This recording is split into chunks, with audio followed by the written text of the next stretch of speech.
For anything else, let me just remind you na this video is for entertainment purposes only. Wink, wink. So, og gapuyo mo sa Los Angeles, kibaw mo asa ni Dapita, no? So, this is Beverly Hills. I'm in Beverly Hills right now.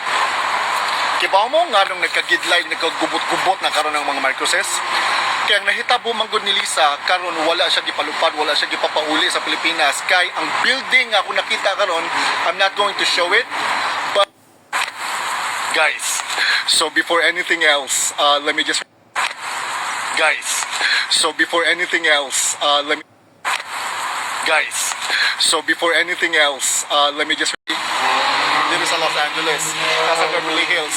So ang nahitabo manggod ani God kay si Lisa o kining lalaki nga tag-iya sa kanang di na ko i-mention nga tag-iya sa Rustans na overdose manggod ni siya tigamit og drugas nya karon na overdose sa drugas.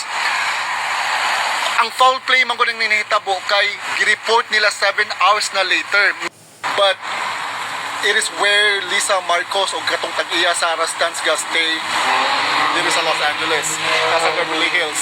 So ang nahitabo manggod ani God kay si Lisa o kining lalaki nga tag-iya sa kanang di na ko i-mention nga tag-iya sa Rustans.